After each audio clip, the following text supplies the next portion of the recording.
আপনার জমি যদি অন্য কারোর নামে রেকর্ড হয়ে যায়, তাহলে আপনি ওই সম্পত্তি বা ওই রেকর্ড কিভাবে আপনার নামে ফিরে আনবেন? হ্যাঁ, দেশের একজন আইন জানা মানুষ, আপনাদের ভাই, একজন সমাজ সচেতন মানুষ। হ্যাঁ, আমি মাজিদ হোসেন, দক্ষিণ 24 পরগনার মহেশতলা থেকে আপনাদের ভাই হিসাবে বলছি। হ্যাঁ, যাতে করে আপনি সহ আমার রাজ্যের প্রত্যেকটা ভাই উপকৃত হতে পারে, যেন আপনি সহ আমার রাজ্যের কোনো ভাইয়ের সঙ্গে কেউ অন্যায় অবিচার করে যেন বাঁচতে না পারে। হ্যাঁ, আপনার অধিকার, আপনার আইন যে বিষয়গুলো রয়েছে সেইগুলো আপনাকে জানানোর জন্যই বিশেষ করে তুলে ধরছি, যাতে আমার রাজ্যের প্রত্যেকটা ভাই সজাগ এবং সচেতন হতে পারে। আর সেই সজাগ এবং সচেতন হতেই বলছি আপনাকে। হ্যাঁ, যদি এমনটা হয় আপনার সম্পত্তি অন্য কারোর নামে রেকর্ড হয়ে গেছে, যে কোনোভাবে, সে চিটিং করে করে নিয়েছে, ফ্রড করে করে নিয়েছে, যে কোনোভাবে করে নিয়েছে, কিংবা এমনিতেই হয়ে গেছে, এবং যেভাবে হয়েছে, যার নামে হয়েছে সেও জানে না কিভাবে হয়েছে, তাহলে আপনি কিভাবে ফিরিয়ে আনবেন? যদি এমনটা হয়, তখন সর্বপ্রথম আপনার কাজ হচ্ছে, আপনি যে রেকর্ডটা দেখলেন যার নামে হয়েছে, ওর সরাসরি ওর যে নামে যে খতিয়ানটা এসছে, ওই খতিয়ানের অর্ডার শিট বলে একটা, ডাইরেক্ট আপনি বিএলআরও অফিসে গিয়ে যোগাযোগ করবেন। সেখানে গিয়ে ওই খতিয়ানের একটা অর্ডার শিট তুলবেন। সেখানে কোনো মুহুরিকে বা যে কাউকে হোক দিয়ে আপনি ওখান থেকে, বা নিজে সরাসরি চাইলেও ওই বিএলআরও অফিস থেকে, ধরুন আমার বাড়ি মহেশতলা, আমার Maheshtala TM Thakurpukur Maheshtala TM block, আমার জমি বা আমার প্রপার্টি বোঝানোর জন্য বলছি, আমার প্রপার্টি অন্য একজনের গাড়ি XYZ কারোর নামে এই প্রপার্টিটা হয়ে গেছে, আমার প্রপার্টি, এই প্রপার্টিটা XYZ কারোর নামে রেকর্ড হয়ে গেছে। এখন আমি ওটাকে কিভাবে ফিরে পাবো? হ্যাঁ, বোঝানোর জন্য বলছি। সর্বপ্রথম উচিত হবে, প্রয়োজন হচ্ছে, এর নামে যে খতিয়ানটা হয়ে গেছে ওই খতিয়ানের অর্ডার শিট তোলা, এবং সেই অর্ডার শিটটা তুলে সরাসরি ডাইরেক্ট আপনি চলে যান যে কোনো একজন উকিলবাবুর পরামর্শ বা উকিলবাবুর সাহায্য নিয়ে সরাসরি আপনি ADM/LR বা অ্যাডিশনাল ডিস্ট্রিক্ট ম্যাজিস্ট্রেট সাহেব যে আপনার ডিস্ট্রিক্টে আছেন, সেই ডিস্ট্রিক্ট ম্যাজিস্ট্রেট সাহেবের কাছে একটা ছোট্ট মামলা করতে হয় ওনার ঘরে। এই মামলাটা 6 মাসের মধ্যে মিটে যায়, একটা ছোট্ট মামলা। এই ছোট্ট মামলা সহজে অর্ডার হবে, এবং সেই অর্ডারটা SDLRO থেকে একটা ডাইরেকশন দেবে, সেই ডাইরেকশনটা নিয়ে আপনি ডাইরেক্ট BLRO তে এসে জমা দেবেন। আবার তাহলে কি হলো, যে ওই ফ্রড করে, চিটিং করে বা যে কোনোভাবে আপনার প্রপার্টিটাকে রেকর্ড করে নিয়েছে, তার খতিয়ানটাকে কেটে দিয়ে ওই সম্পত্তি বা ওই রেকর্ডটাকে আপনাকে ফিরিয়ে দেবে। এটা হচ্ছে সহজ উপায় বা পদ্ধতি। মানে এই যে খতিয়ান বা রেকর্ড অন্যজনের নামে হয়ে যাচ্ছে, বিভিন্নভাবে বিভিন্ন রকম ব্যাপার রয়েছে। আজকের দিনে তো সব থেকে বড় জমি কেলেঙ্কারি যে ব্যাপারগুলো রয়েছে, বিভিন্ন আইনের বিভিন্ন মামলার যে অভিজ্ঞতা থেকে যদি আপনাকে বলি, মামলার অভিজ্ঞতা থেকে যদি আপনাকে বলি, তাহলে পরিষ্কার এটা আজকের দিনে রেকর্ডের বা মিউটেশন যে কেলেঙ্কারি সব থেকে বড় বিষয় হয়ে দাঁড়িয়েছে। মানে একটা প্রপার্টি, ল্যান্ডলর্ড যারা জমির মালিক, তারা একটা প্রপার্টি, এই প্রপার্টিটাকে ধরুন প্রথমে আপনাকে বিক্রি করলো কত, 2020 সালে ধরুন আপনাকে বিক্রি করলো, আপনি টাকা দিয়ে কিনেছেন, রেজিস্ট্রি করেছেন, জমিটাকে ফেলে রেখেছেন। এবারে এই জমির মালিক দেখলো আপনি জমি রেজিস্ট্রি করেছেন, সব করেছেন, কিন্তু মিউটেশন বা রেকর্ড করেননি, মানে নাম জারি করেননি, নাম ট্রান্সফার করেননি। দেখলো, আরে আমি তো বিক্রি করেছিলাম কিন্তু আমার নামেই আছে। ফলে ও কি করলো, ধরুন 2025 সাল, আজকে 20 সালে আপনাকে বিক্রি করে রেখেছে, আবার 25 সালে ধরুন আমার জমি দরকার, আমি জমিটা পছন্দ হলো, পেতে চাইলাম, আমাকে আবার 25 সালে বিক্রি করে দিল। আমি যখন কিনতে যাচ্ছি, আমি তো দেখছি ওর নামেই আছে, ওর নামেই খতিয়ান, ওর নামেই রেকর্ড, ওর নামে সবকিছু আছে, কোনো চেঞ্জ হয়নি। আমি দেখলাম হ্যাঁ জিনিসটা পরিষ্কার আছে, পরিষ্কার, কোনো সমস্যা নেই, তখন আমি এটা দেখে আমি ওর প্রপার্টিটা কিনে নিলাম। তখন আমি যখন কিনলাম, আমি কি করলাম, আমি যেহেতু টাকা দিয়ে কিনেছি, দলিল রেজিস্ট্রি করেছি, সব করেছি, রেকর্ড মিউটেশন ট্যাক্স খাই না, সব করে নিলাম। এখন আমি ওখানে বাড়িঘর কিছু একটা করতে যাচ্ছি, তখন আপনি যে প্রথমে কিনেছিলেন, আপনার কথা বলছি, আপনি সেটা দেখতে পেয়ে বা জানতে পেরে আপনি এসে আমাকে অবজেকশন দিচ্ছেন, আর আমি মাজিদ হোসেন তখন আপনাকে আমার রেকর্ড, পর্চা, খতিয়ান যা যা কিছু আছে সবগুলো আপনাকে আমি দেখিয়ে দিলাম। ভাই, আমার কেনা জমি 2025 সালে কিনেছি, এই করেছি, সেই করেছি, দিস দ্যাট সব দেখিয়ে দিলাম। তখন আপনি দেখাচ্ছেন, আরে আমি 20 সালে এই কিনেছি, এইটার ডকুমেন্ট। এই যে ব্যাপারগুলো, মানে আজকের দিনে চিটিং বা ফ্রড চলছে, এগুলো মানে একটা অনেকে আবার এরকম করছে, জাল দলিল তৈরি করে নিয়ে রেকর্ড করে দিল। এরকম নিয়ে অনেক মামলা আছে, বিএলআর নামে মামলা চলছে, অনেক কিছু কোর্টে চলছে, যেগুলো বলা যেহেতু বিচারাধীন ব্যাপার রয়েছে তাই বলা এভাবে সোশ্যাল মিডিয়াতে উচিত নয় বা সম্ভবও নয়, তাই বলছি না। কিন্তু এরকম অনেক মামলা আছে, গাদা গাদা মামলা আছে, ডিস্ট্রিক্ট কোর্টে এরকম অনেক মামলা চলছে। তো যাই হোক, এখন কি হচ্ছে, আপনাকে বলছি এই কারণেই, ঘটনাটা বা বিষয়টা তুলে ধরছি এই কারণেই, আপনি জমি কিনুন, জমি কেনার সাথে সাথে রেজিস্ট্রি করুন, এবং রেজিস্ট্রি করার সাথে সাথেই আপনাকে কিন্তু মিউটেশন বা নাম ট্রান্সফারটা করতে হবেই, অবশ্যই আপনাকে হবেই। আদারওয়াইজ যে কোনো মুহূর্তে আপনার সঙ্গে এই ধরনের ফ্রড বা চিটিং হয়ে যাবে। কারণ কি, আপনি 20 সালে কিনেছেন, 2020 সালে আপনি কিনেছেন, আপনার রেজিস্টার্ড দলিল আছে, আপনি জানেন পুরো জেনুইন, হ্যাঁ আপনি সত্যিই জেনুইন। কিন্তু আমি যখন 25 সালে ওইটা কিনতে যাচ্ছি বা কিনছি, আমি তো আপনার নাম দেখতে পাচ্ছি না, আমাকে যে বিক্রি করছে আমি তার নামে দেখতে পাচ্ছি, আমি সেটা দেখে কিনে নিলাম। তাহলে কি হলো, আপনার আমার দ্বন্দ্ব, মারামারি, ফাটাফাটি হবে, মাঝখানে ও কিন্তু বিক্রি করে দিয়ে বেরিয়ে গেছে। এবং আপনি আমার রেকর্ড কাটাতে গেলে আপনার একটা উপায় রয়েছে বা পদ্ধতি রয়েছে, অবশ্যই আপনি পাবেন, যেহেতু আপনি প্রথমে কিনেছেন আপনিই পাবেন। কিন্তু ওই যে টাকা দিয়ে মানে আপনি জমি কিনছেন নাকি মামলা কিনছেন, একটা প্রবাদ কথা আছে না, বিষয়টা ঠিক সেরকম হয়ে দাঁড়াচ্ছে, যে আপনি টাকা দিয়ে জমিটা কিনেছিলেন, কিন্তু এখন আবার ওই টাকা দিয়ে আপনাকে উকিল ধরতে হবে, মামলা করতে হবে, এডিএমএ বা এলআরটিটিতে মামলা করতে হবে, যেটা হচ্ছে সল্টলেকে এলআরটিটি, ল্যান্ড ট্রিয়েটি ট্রাইব্যুনালে মামলা করতে হবে, ট্রাইব্যুনালে মামলা করে সেখান থেকে অর্ডার করে আনতে হবে, তবে আমার খতিয়ানটা কেটে আপনাকে দেবে। এভাবে কিন্তু সমাজে, এবারে আমি যার থেকে কিনলাম তাহলে আমি তো ফেসে গেলাম, আমার টাকাগুলো বাদ, তখন আমাকে বাঁচতে হলে আমি তখন ওই ব্যক্তির নামে আবার ফ্রড মামলা করছি, বা যেহেতু আমার সঙ্গে ফ্রড করেছে বা চিটিং করেছে। তো এইভাবে কিন্তু সমাজে ক্রাইম বাড়ছে বা অপরাধ বাড়ছে। এই অপরাধ যাতে সমাজের মধ্যে সংগঠিত না হয়, আমি সেই জন্যই আমার রাজ্য, আপনি সহ আমার রাজ্যের প্রত্যেকটা ভাইকে আইন সম্পর্কে সচেতন করতে চাইছি, যাতে করে আপনি সহ আমার রাজ্যের প্রত্যেকটা ভাই সর্বদা সচেতন থাকে।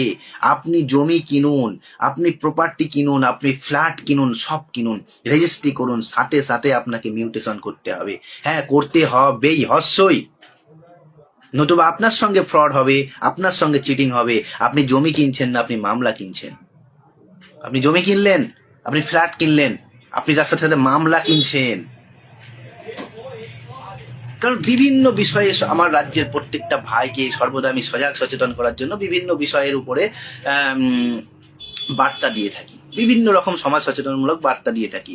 তারপরেও আজকে দেখছি, আজকে সিভিল মামলা বা জমি জমা সংক্রান্ত মামলার মধ্যে সব থেকে বেশি মামলা হচ্ছে এই মিউটেশন বা আপনার প্রপার্টি অন্য কারোর নামে রেকর্ড হয়ে গেছে, কেউ চুরি করে রেকর্ড করে নিয়েছে, কেউ চিটিং করে রেকর্ড করে নিয়েছে, কেউ জাল দলিল তৈরি করে রেকর্ড করে নিয়েছে। এই যে ব্যাপারগুলো জাল দলিল তৈরি করে রেকর্ড করে নিচ্ছে, এই যে ব্যাপারগুলো আজকে বেশি ঘটছে। এটা থেকে কি হচ্ছে, এইটা একটা প্রপার্টি, এই প্রপার্টিটা নিয়ে একটা জাল দলিল করে ধরুন একটা কেউ রেকর্ড করে নিল, বা এই প্রপার্টিটাকে আপনাকেও বিক্রি করেছে, আমাকেও বিক্রি করেছে, আরেকজনকে বিক্রি করেছে, 3-4 জনকে বিক্রি করে দিয়েছে, এরকমও ঘটেছে, জাল দলিল তৈরি করে করেছে। তো এই প্রপার্টিটাকেই কেন্দ্র করে বা এই সম্পত্তিটাকেই কেন্দ্র করেই কিন্তু যত মামলা গামলা যা হচ্ছে, কেস কাচারি যত হচ্ছে, সবকিছুই যে ক্রিমিনাল মামলা বা ফৌজদারি মামলার মূল সোর্স হচ্ছে কিন্তু সিভিল, মানে সিভিল থেকে বা একটা প্রপার্টি থেকেই কিন্তু, বা একটা প্রপার্টিকেই কেন্দ্র করে কিন্তু যত মামলা হয়। ভালো করে লক্ষ্য করে দেখবেন, 1 ইঞ্চি জমি কেউ ছাড়তে চায় না, তাই না? তো এই 1 ইঞ্চি জমিকে কেন্দ্র করে বা প্রপার্টিকে কেন্দ্র করেই কিন্তু মারামারি ফাটাফাটি হচ্ছে, গালাগালি দিস দ্যাট থেকে শুরু করে খুন খারাপি একেবারে জীবন পর্যন্ত শেষ করে দিচ্ছে। এই যে ব্যাপারগুলো উঠে আসছে, সেখান থেকেই কিন্তু ক্রিমিনাল হলো, এবং তারপর ওই প্রপার্টিটা নিয়ে আবার কে পাবে না পাবে সেটা নিয়ে আবার সিভিল মামলা হচ্ছে। তাহলে কি মামলার কিন্তু শেষ হচ্ছে না, এর মধ্যে সৃষ্টি না হয়, বা যাতে আপনাকে এই ধরনের বিপদে পড়তে না হয়, বা আপনার সঙ্গে ফ্রড না হয়ে যায়, আপনার সঙ্গে চিটিং না হয়ে যায়, যাতে আপনার প্রপার্টি কেউ চিটিং করে বা ফ্রড করে তার নামে বা অন্যের নামে রেকর্ড বা মিউটেশন করে নিতে না পারে, সেই জন্য আপনাকে সজাগ হতে বলছি, সেই জন্য আপনাকে সচেতন হতে বলছি, সেই জন্যই বারে বারে বিষয়গুলো তুলে ধরছি, যাতে করে আপনি সহ আমার রাজ্যের কোনো ভাই, কোনো বোন, আমার রাজ্যবাসী কেউ যেন এই ধরনের কোনো বিপদে পড়ে না যায়। তাই জমি কিনুন, রেজিস্ট্রি করুন, সাথে সাথে মিউটেশন করে নিন, সাথে সাথে আপনি নাম ট্রান্সফার করে নিন, ট্যাক্স খাই না সব করে নিন। ফেলে রাখলে চলবে না। তাহলে যদি আপনি ফেলে রাখেন, আমি আপনাকে নিশ্চিতভাবে বলছি, দেশের একজন আইন জানা মানুষ হিসাবে, আপনাদের ভাই হিসাবে, একজন সমাজ সচেতন মানুষ হিসাবে আপনাকে নিশ্চিতভাবে বলছি, আপনি জমি কিনেননি। আপনি জমি কেনার সাথে সাথে আপনি মামলাটাও কিনেছেন। আপনি মামলা কিনছেন জমি কেনার সাথে সাথে।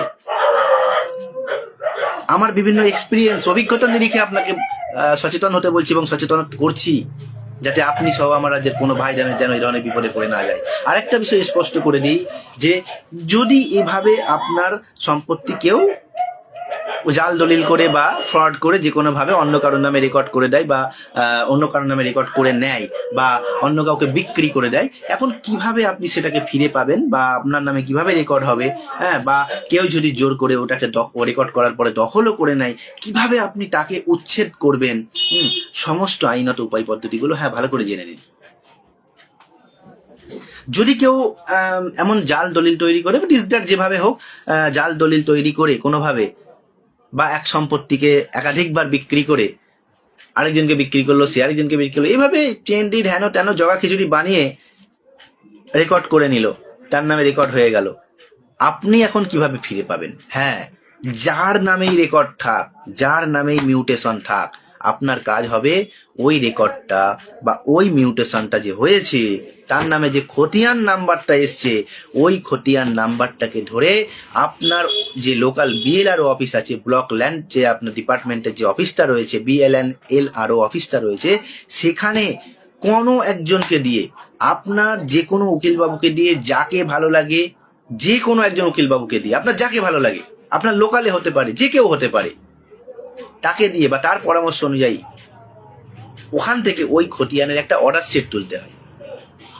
একটা অর্ডার শিট তুলবেন, সেই অর্ডার শিট তুলে আপনি আপনার উকিলবাবুর পরামর্শ অনুযায়ী একটা ADM বা অ্যাডিশনাল ডিস্ট্রিক্ট ম্যাজিস্ট্রেট সাহেবের কাছে একটা ছোট্ট মামলা করতে হয়, miss case, MISC, miss appeal করতে হয় একটা।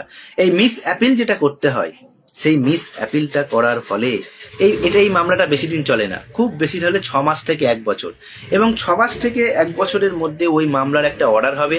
Otherwise you can file case to the LRTT, মানে ল্যান্ড ট্রিয়েটি ট্রাইব্যুনালে, সল্টলেকে যেটা রয়েছে। আপনার বাড়ি সারা পশ্চিমবঙ্গের যেখানে হোক হতে পারে, কিন্তু LRTT আছে কলকাতার সল্টলেকে। আপনাকে যদি আপনি LRTT মামলা করেন, আরো দ্রুত অর্ডার হবে। সেই মামলা করলে কিন্তু আপনাকে LRTT যেতে হবে। এই LRTT মামলা করুন, বা আপনার ডিস্ট্রিক্টের ADM সাহেবের কাছে বা অ্যাডিশনাল ডিস্ট্রিক্ট ম্যাজিস্ট্রেট সাহেবের কাছে মামলা করুন, যেখানেই করুন না কেন।